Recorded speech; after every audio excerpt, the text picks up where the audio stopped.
A coisa mais misericordiosa do mundo, acho eu, é a incapacidade da mente humana correlacionar tudo que ela contém. Vivemos em uma plácida ilha de ignorância, em meio a mares tenebrosos de infinidade, e não estávamos destinados a chegar longe. Olá, seres! Sejam bem-vindos de volta ao nosso canal. Hoje começamos o primeiro capítulo de O Chamado de Cthulhu. Deixa o like, se inscreve no canal.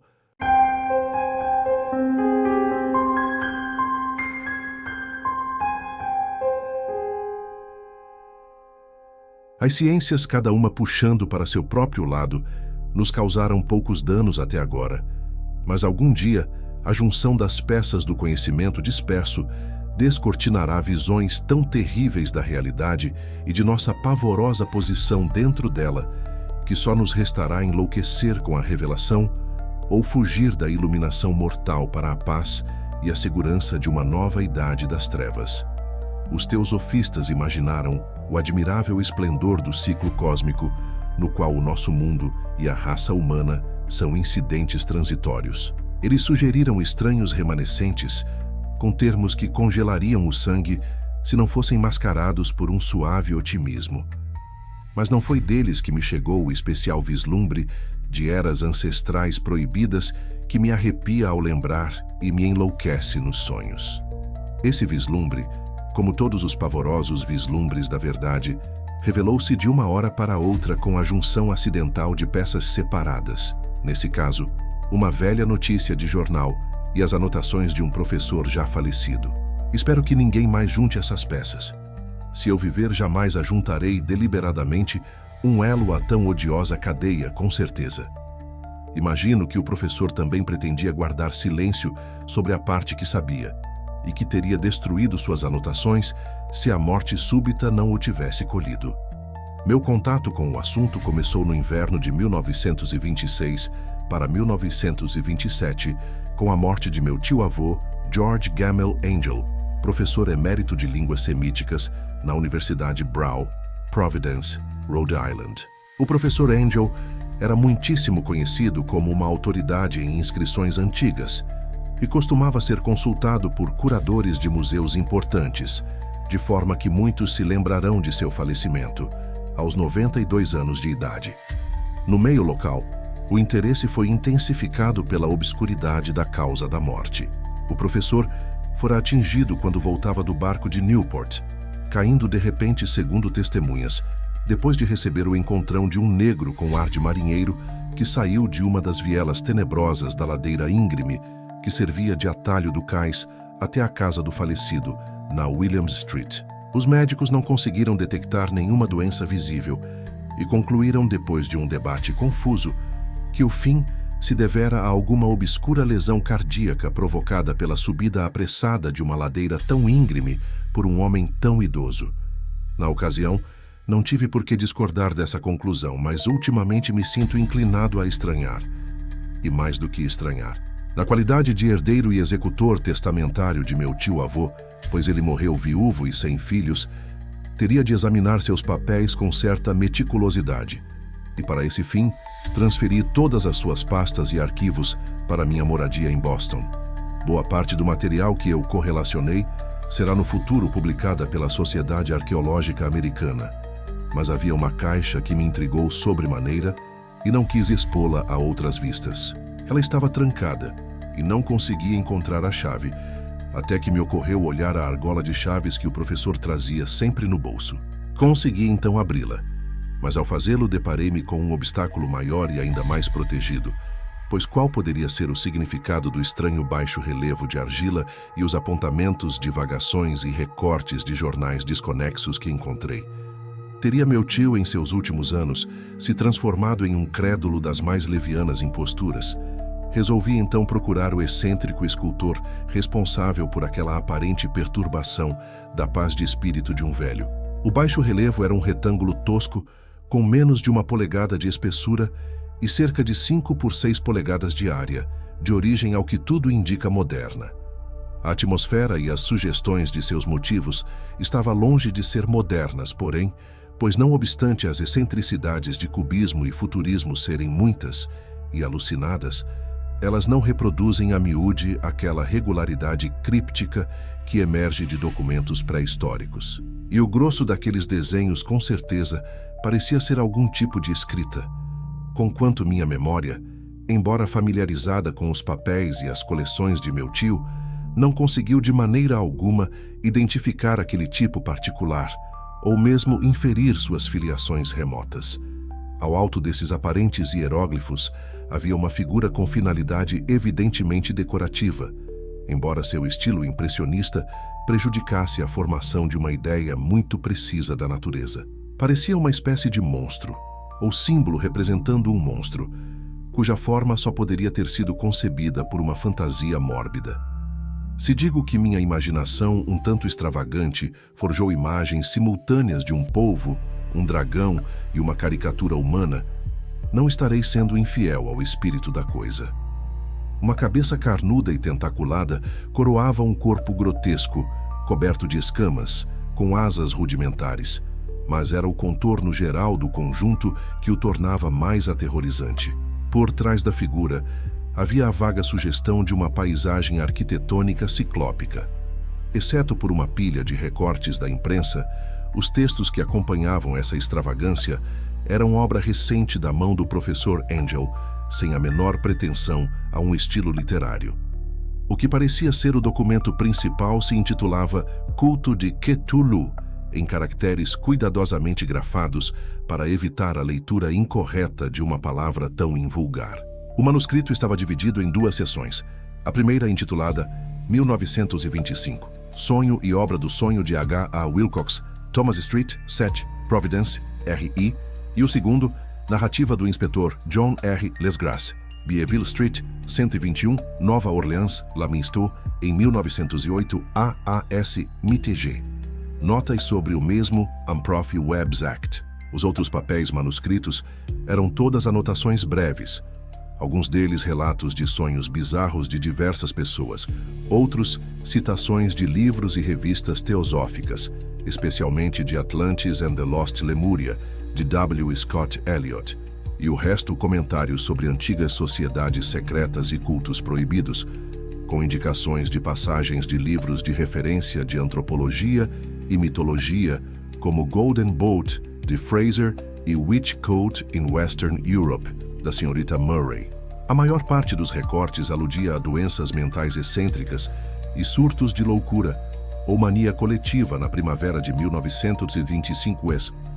A primeira metade do manuscrito principal relatava uma história muito estranha. Ao que parece, em 1º de março de 1925, um jovem magro e soturno, de aspecto neurótico e exaltado, tinha procurado o professor Angel, levando um curioso baixo relevo de argila ainda muito fresco e úmido. Seu cartão trazia o nome de Henry Anthony Wilcox, e meu tio o identificara como o filho mais jovem de uma excelente família que ele conhecia de longe. O jovem era estudante de escultura na escola de desenho de Rhode Island e morava no edifício Fleur de Lis, perto daquela instituição. Wilcox era um jovem precoce, de gênio conhecido, mas grande excentricidade, e desde a infância ele chamava a atenção pelas histórias bizarras e sonhos curiosos que tinha o hábito de relatar. Ele se considerava psiquicamente hipersensível, mas para o povo pacato da antiga cidade comercial, ele não passava de um esquisitão. Sem nunca se misturar muito com sua própria gente, ele foi perdendo aos poucos a visibilidade social e agora só era conhecido de um pequeno grupo de estetas de outras cidades. Mesmo o Clube das Artes de Providence, zeloso de seu conservadorismo, o considerava um caso sem esperança. Por ocasião da visita, dizia o manuscrito do professor, o escultor, de repente, pediu a ajuda dos conhecimentos arqueológicos de seu anfitrião para identificar os hieróglifos dos baixo relevo. Ele falava de maneira calma, sonhadora, sugerindo uma simpatia afetada e distante, e meu tio foi um tanto ríspido na resposta, pois a condição claramente recente da tabuleta indicava afinidade com qualquer coisa, menos com arqueologia. A réplica do jovem Wilcox que impressionou meu tio o bastante para ele recordar-se dela e registrá-la tal qual, teve um feitio poético que deve ter marcado toda a conversa, e que mais tarde descobri tratar-se de uma forte característica sua. Ele disse: "É novo de fato, visto que o fiz na noite passada em meio a um sonho com cidades estranhas, e os sonhos são mais antigos do que a fervilhante Tiro, ou a contemplativa Esfinge, ou a ajardinada Babilônia." Foi aí que ele começou aquele relato confuso, que de repente espicaçou memórias adormecidas e conquistou o interesse febricitante de meu tio.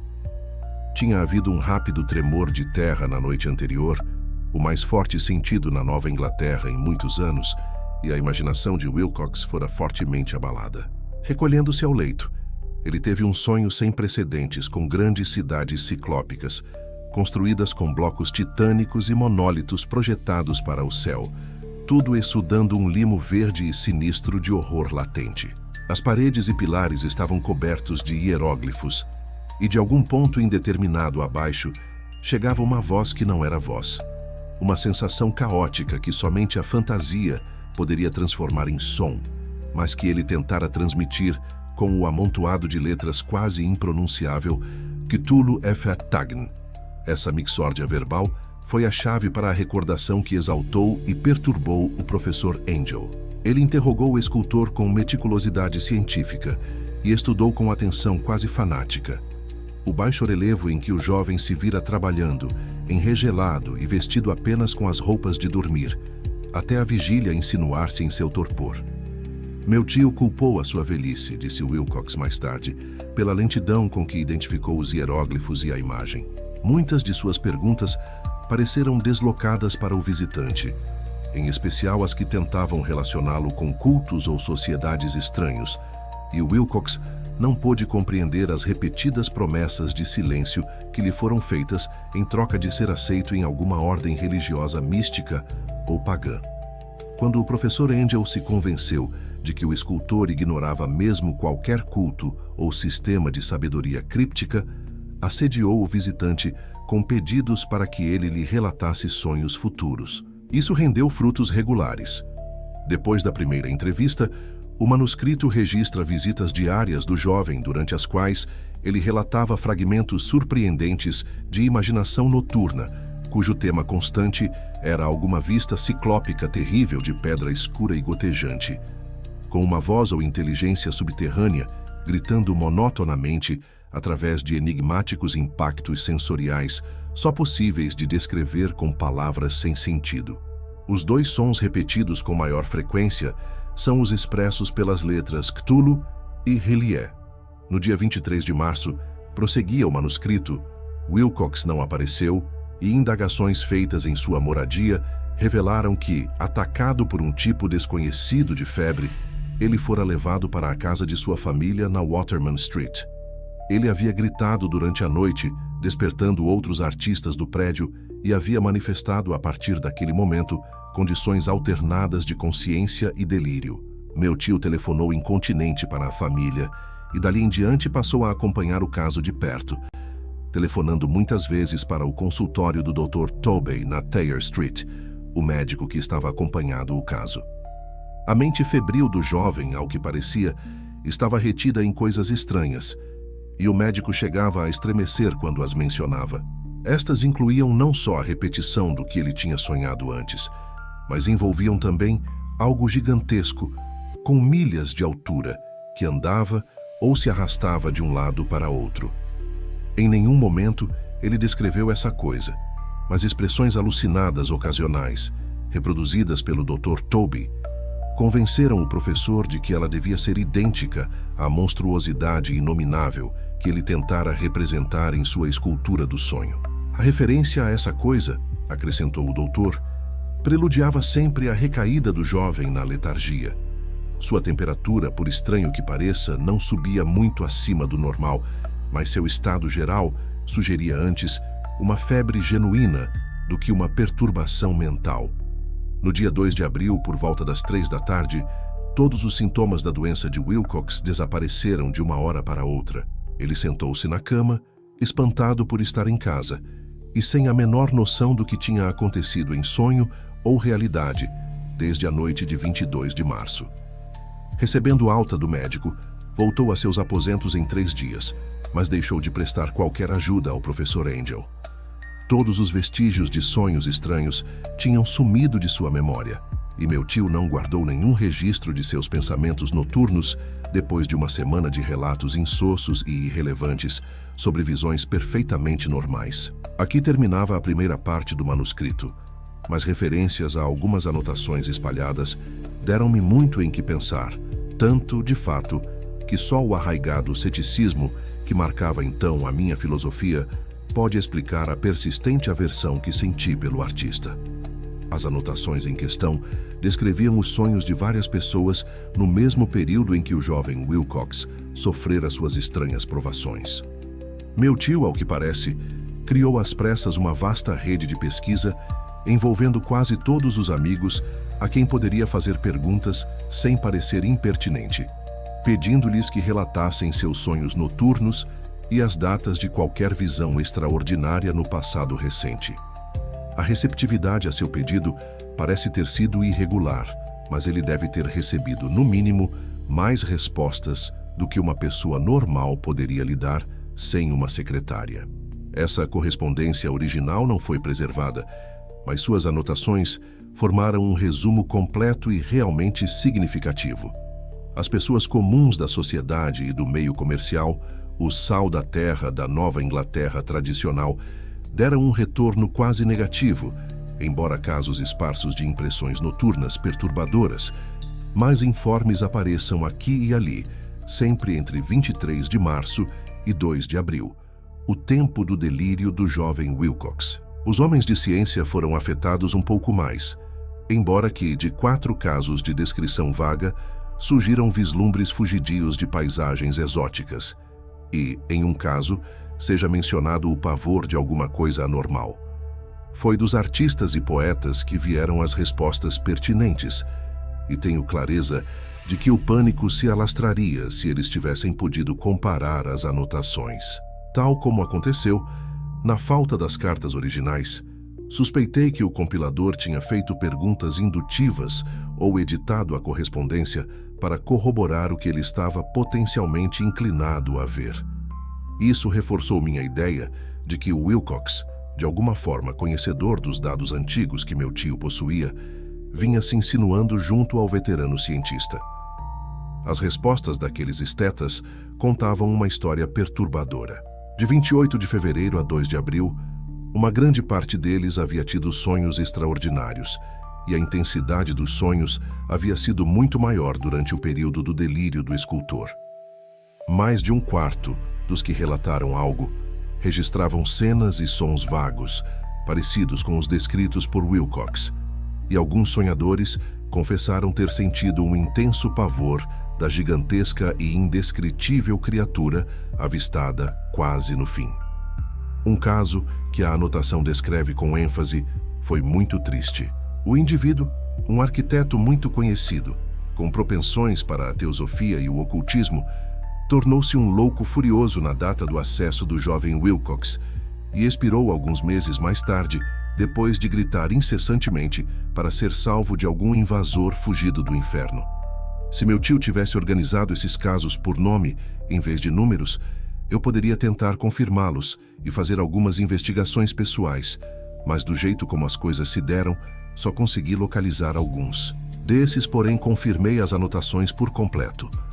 Muitas vezes me perguntei se todos os objetos das inquisições do professor ficaram tão perplexos quanto esses poucos. É bom que não lhes chegue nenhuma explicação.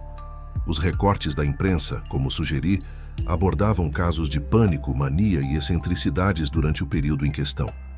O professor Angel deve ter se valido de um serviço especial, pois era imenso o número de recortes de fontes espalhadas por todo o globo.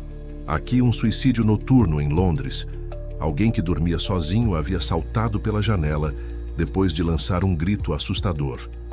Ali, uma carta delirante ao editor de um jornal da América do Sul, onde um fanático deduz um futuro tétrico de visões que tivera.